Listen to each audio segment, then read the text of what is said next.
వీడియోలో నేను simple and tasty వంకాయ బఠానీ కర్రీ రెసిపీ తయారీ విధానం చూపిస్తానండి. ఇంకా ప్రాసెస్ చూసేద్దాం. అందరికీ నమస్తే, welcome back to my channel. నేను మీ నాగలక్ష్మి. ఇక్కడ నేను వంకాయని ఒక 300 గ్రామ్స్ తీసుకున్నాను. తర్వాత ఇలా పొయ్యి మీద ఒక కళాయిని పెట్టి దానిలో ఆయిల్ యాడ్ చేసుకోవాలి. ఆయిల్ హీట్ అయిన తర్వాత 2 మీడియం సైజ్ ఆనియన్స్ని, అలానే 2 పచ్చిమిర్చిని ఇలా చిన్న ముక్కలుగా కట్ చేసి యాడ్ చేసుకోవాలి. ఇందులోనే కొద్దిగా పసుపు, అలానే రుచికి సరిపడినంత సాల్ట్ని యాడ్ చేసుకోవాలి. దీన్ని కలుపుకొని చక్కగా వేగించుకోవాలి. ఇవి వేగుతూ ఉంటాయి. పక్కన వంకాయ ముక్కలను కోసి ఉప్పు వాటర్లో యాడ్ చేసుకోవాలి. ఇంకా ఇవి ఇలా వేగిన తర్వాత దీనిలో 1/2 టేబుల్ స్పూన్ అల్లం వెల్లుల్లి పేస్ట్ని యాడ్ చేసుకోవాలి.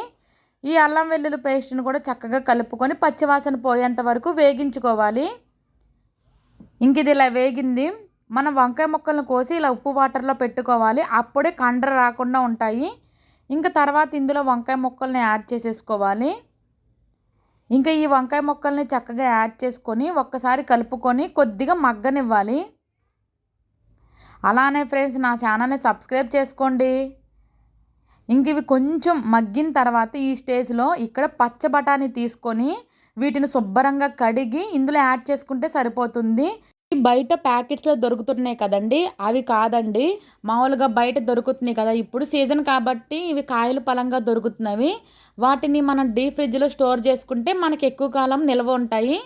సో ఇది మీరు ఫాలో అవుతారని చెప్తున్నాను.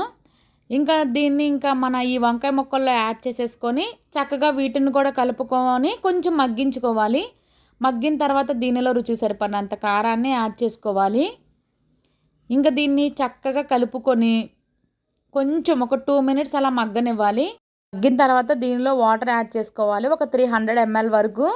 ఇంక ఈ వాటర్ వేసిన తర్వాత మొత్తం కలిసేటట్టు చక్కగా కలుపుకొని ఇంకా కుక్కర్ మీద మూతను పెట్టేసేసుకొని ఒక 3 విజిల్స్ అలా రానిస్తే సరిపోతుంది.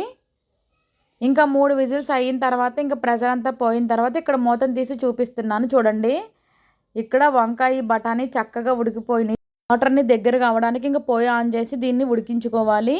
ఇంక ఇది ఇలా ఉడుకుతున్నప్పుడు దీనిలో ఒక 1/2 టేబుల్ స్పూన్ ధనియాలు జీలకర్ర పొడి యాడ్ చేసుకొని దీన్ని చక్కగా కలుపుకొని ఇంకా దగ్గరగా ఉడికించుకోవాలి.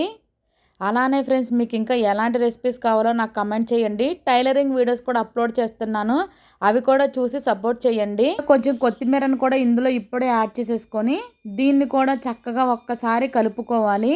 ఇంకా గ్రేవీ కొంచెం దగ్గరగా అయితే సరిపోతుంది. ఇంకా ఈ స్టేజ్లో అయిన తర్వాత స్టవ్ని ఆఫ్ చేసేసుకోవాలి. అంతేనండి, టేస్టీ వంకాయ బఠానీ రెసిపీ రెడీ.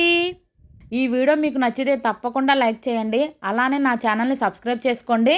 ఇలాంటి టేస్టీ అండ్ సింపుల్ రెసిపీస్ కోసం నా ఛానల్ని ఇప్పుడే సబ్స్క్రైబ్ చేసుకోండి. Thank you for watching. Bye bye.